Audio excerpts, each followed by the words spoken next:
7 8 9 10 11 12 13ទី13បងប្អូន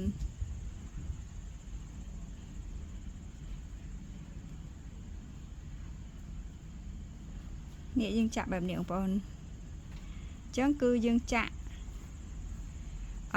3 double crochet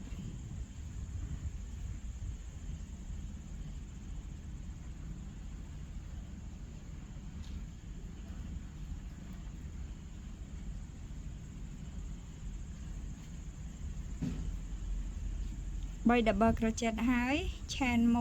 1ហើយយើងចាក់3 double crochet ទៀត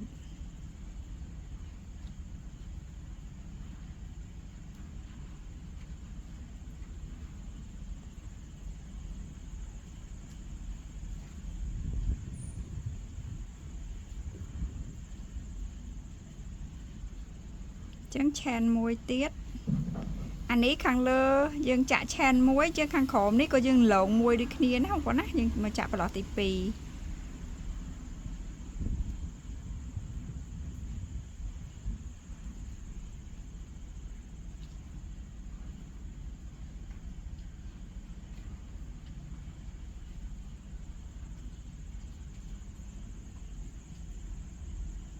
ចាហ្នឹងយើងត្រូវចាក់4 ដងបងប្អូនចានេះយើងចាក់4 ដងហើយឥឡូវយើងមកចាក់ chain ចំនួន13 2 3 4 5 1 7 8 9 10 11 12 13អានេះចំនួន13បន្ទាប់មកយើងឡងនេះអានេះរាប់1 2 3 4នេះបងប្អូនយើងចាក់ប្រឡោះទី5ណា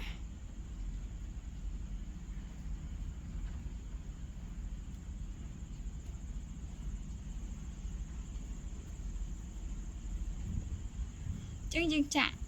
ដូចខាងនេះចឹងបងប្អូនណាចាក់មកដូចខាងនេះចឹងមក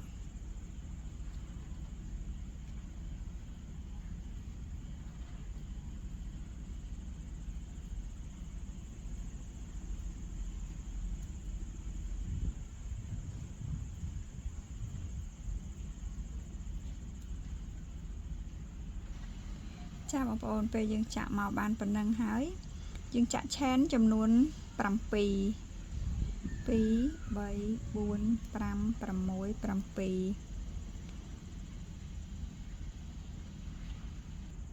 7 sorry បងប្អូនមិនមែនឆែន7ទេឆែនតែ5ទេណានេះពួកអីខាងនេះបងប្អូនខាងនេះគឺយើងសរុប13អញ្ចឹងគឺយើងស្មើនឹងឆែនខាងលើ5ខាងក្រោម5អានេះស្មើនឹងបកគោលបង1ស្មើនឹង double crochet 1ណាអញ្ចឹងគឺឆែនចំនួន5បន្ទាប់មកយើងចាក់ double crochet 1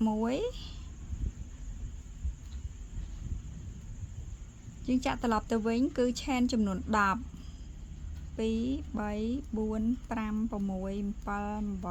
9 10ចំនួន10បន្ទាប់មក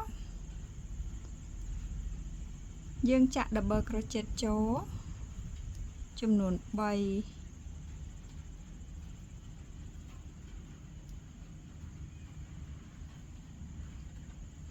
នេះបងប្អូនយើងចាក់ double crochet ចូលប្រឡោះនេះ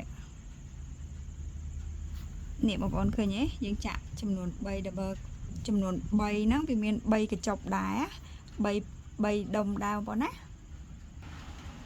ចានេះបងប្អូនយើងចាក់បាន3ដុំអញ្ចឹងហើយយើងចាក់ឆែនចំនួន7អញ្ចឹង1 2 3 4 5 6 7ចាក់បាន7ហើយអានេះគឺយើងរាប់មកប្រឡោះកតាបងប្អូនប្រឡោះកតាហ្នឹងគឺចំនួន7ដូចគ្នាចឹងនេះ1 2 3 4 5 6 7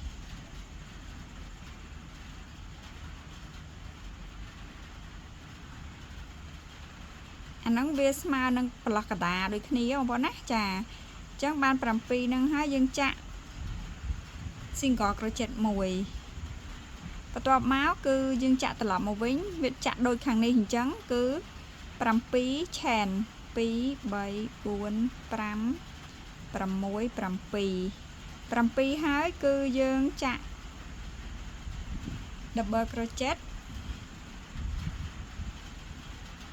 ចំនួន3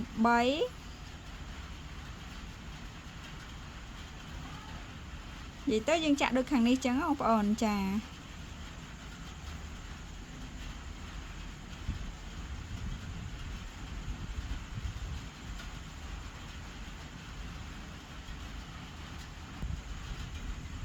តមកយើងចាក់ឆែនចំនួន7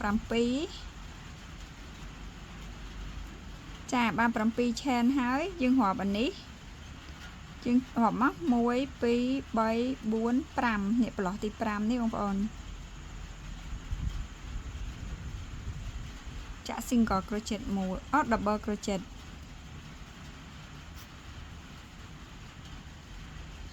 យើងត្រឡប់ទៅវិញយើងចាក់ឆែនចំនួន10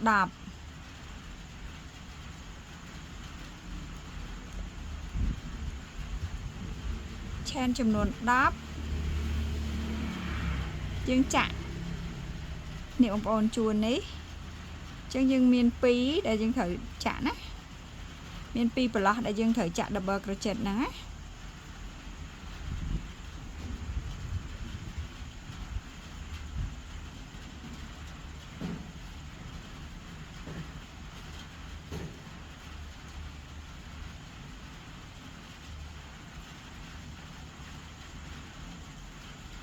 ហើយយើងចាក់ឆែនចំនួន7 1 2 3 4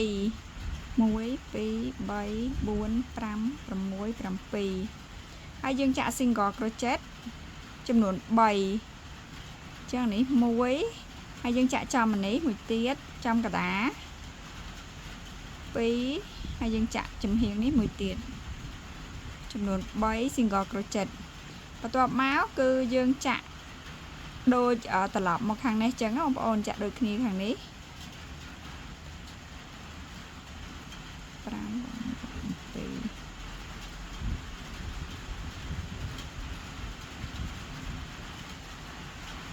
ចាអញ្ចឹងបានប៉ុណ្ណឹងហើយយើងត្រូវចាក់ឆែនចំនួន7ចា1 2 3 4